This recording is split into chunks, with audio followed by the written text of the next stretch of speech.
नमस्कार, मैं हूं अमित पालित। योगी आदित्यनाथ के दोबारा मुख्यमंत्री बनने के बाद उत्तर प्रदेश के मदरसों की तस्वीर अब बदल गई है। मदरसों में अब दुआ के साथ साथ छात्र और टीचर राष्ट्रगान भी गाते हैं।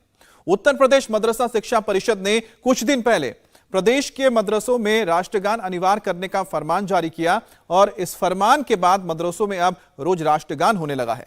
लखनऊ से गाजियाबाद तक और मेरठ से बनारस तक मदरसों में राष्ट्रगान हो रहा है। रोज पहले दुआ मांगी जाती है, फिर राष्ट्रगान भी गाया जाता है। राष्ट्रगान के आदेश का मदरसा के संचालक पालन करने लगे हैं। उनका कहना है कि मदरसे में राष्ट्रगान पहले भी होता था।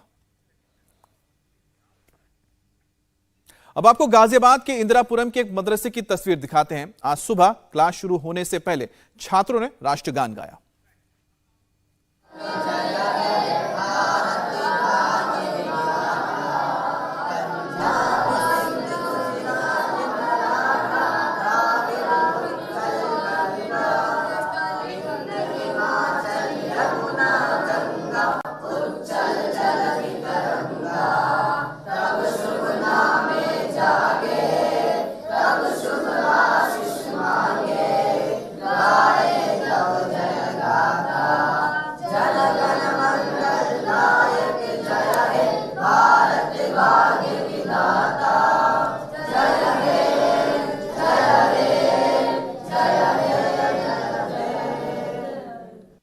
अब गाजियाबाद का यह मदरसा कैसा है, टीचर कैसे राष्ट्रगान करने का नियम पालन कर रहे हैं, हमारे संवाददाता जितेंद्र प्रसाद ने एक रिपोर्ट भेजी है।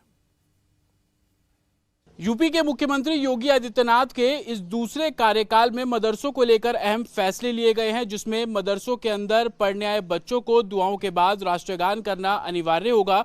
हम पहुंचे हैं इंदिरापुरम के एक मदरसे में।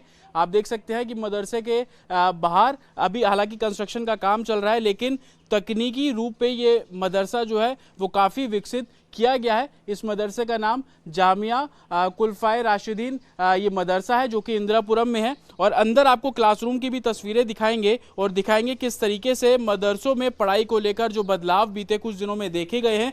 जब हम सुबह यहाँ पर पहुँचे थे तो सभी बच्चे, ये सबसे बड़ा जो हॉल है इस मदरसे का, यहाँ पर इकट्ठे हुए, दुआएं यहाँ पर पढ़ी गई और दुआएं पढ़ने के बाद जो राष्ट्रगान है वो इस हॉल में इन सभी बच्चों द्वारा किया गया है। हालांकि अभी जब हम यहाँ पर पहुंचे हैं तो उर्दू की जो क्लास है वो यहाँ पर की जा रही है और तकरीबन 2 दर्जन से भी ज़्यादा बच्चे यहाँ पर अभी मौजूद हैं पढ़ने के लिए। हालांकि इस मदरसे की बात करें इंदिरापुरम के, तो यहाँ पर 50 के आसपास बच्चे जो दूसरे राज्यों से भी आते हैं, यहीं पे रहते हैं, यहीं पे पढ़ते हैं और आगे की तालीम लेते हैं। हमारे साथ इस मदरसे के शिक्षक मौजूद हैं, उनसे हम जानेंगे।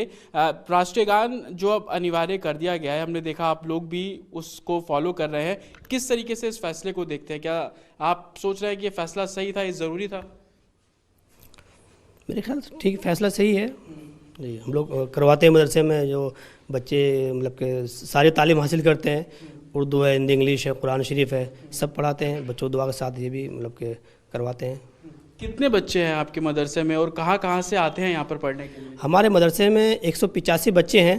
कुछ बच्चे महल्ले के आसपास के हैं, आसपास जुगियाँ हैं, जो मतलब के जो तालीम का इंतज़ाम नहीं है तो वहाँ से बच्चे पढ़ने आते हैं। कुछ बच्चे हमारे बाहर के हैं, जो और दूसरे राज्यों से बच्चे यहाँ पर, यहीं उनका रहना सहना खाना पीना सब मदरसे में, तो उनको तालीम सब मदरसे की तरफ फ्री है। क्या नाम है आपका? हाफिज़ मोहम्मद सरवर। आप यहाँ पे क्या सब्जेक्ट पढ़ाते हैं? हम यहाँ पे कंप्यूटर कोर्स कराते हैं। कंप्यूटर, तो कंप्यूटर लैब यहाँ पर बनाई है आप लोगों ने? जी।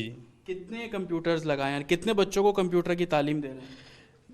3 कंप्यूटर्स लगाया गया है। बाकी क्या कहते हैं कि काफ़ी जो हिफत से फारिग है, जो यहाँ से फारिग होने वाले हैं, उन्हें कंप्यूटर कोर्स सिखाते हैं। तो अभी कितने बच्चे हैं जो ये तालीम ले रहे हैं कंप्यूटर की? तकरीबन 10-12 बच्चे हैं। और उत्तर प्रदेश के मदरसों में सिर्फ राष्ट्रगान नहीं हो रहा है, हाईटेक शिक्षा भी दी जा रही है। जितेंद्र शर्मा की एक और रिपोर्ट। तो आप देखेंगे कि ये जो मदरसा है वो अलग अलग फ्लोर्स पे है, अलग अलग फ्लोर्स पे क्लासेस यहाँ पर बनी हुई है। और इस मदरसे की पहली मंजिल पर कंप्यूटर की जो लैब है वो यहाँ पर बनाई हुई है और आपको हम उस लैब में भी लेकर जाएंगे और दिखाएंगे कि किस तरीके से मदरसों को अपग्रेड करने की कोशिश है वो तकनीकी तौर पर हो या टीचर्स को लेकर हो, क्योंकि जिस तरीके से योगी आदित्यनाथ ने जो फैसला लिया, यूपी के सीएम ने जो फैसला लिया मदरसों को अपग्रेड करने का, तालीम को अपग्रेड करने का, उसी को देखते हुए तमाम मदरसों में जो सुविधाएं हैं वो की जा रही है।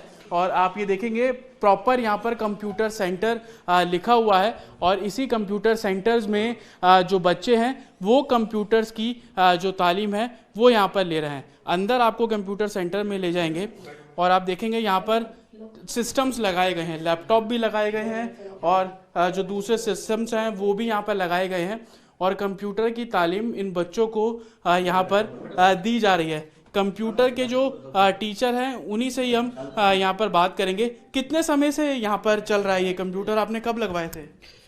तकरीबन 2 साल हो गए जी। 2 साल से यहाँ पे कंप्यूटर कोर्स चलाया जा रहा है और काफ़ी बच्चे यहाँ से फारिग होकर गए हैं, कंप्यूटर कोर्स की क्लासेस भी करी जी। तो हम बच्चों से यहाँ पे बात करेंगे। आपको समझ आ रहा है यहाँ पे जो आप पढ़ रहे हैं, लग रहा है कि ज़रूरी है आगे जीवन में? जी आगे ज़रूरी है, पढ़ लिख के कुछ बनना है हम लोग को। तो यहाँ पर आप बेसिक्स क्या आप कितना समझ पाए हैं, कितना समझे अभी कंप्यूटर के बारे में? बेसिक्स अभी हम टेपिंग करना सीखे हैं, कलर करना सीखे हैं, डिजाइन करना सीखे हैं जी। तो बेसिक कंप्यूटर आप चलाना सीख रहे हैं, कलर करना सीख रहे हैं, टाइपिंग करना सीख रहे हैं जी। आपको लगता है कि जरूरी है ये आने वाले जीवन में कंप्यूटर को सीखना भी? जी ये सब ज़रूरी है और हम आगे चल के हम लोग को यही काम देगा। क्या नाम है, बिना इल्म के हम लोग को कुछ नहीं है। तो आपने स्टूडेंट्स की भी बात सुनी, आप लोगों को लग रहा था क्योंकि 2 साल से आप लोग इस तरीके से लैब चला रहे हैं कि ज़रूरी है तकनीकी तौर पर भी बच्चों को शिक्षित करना, इसलिए इस तरीके से लैब बनाई गई है यहाँ पे?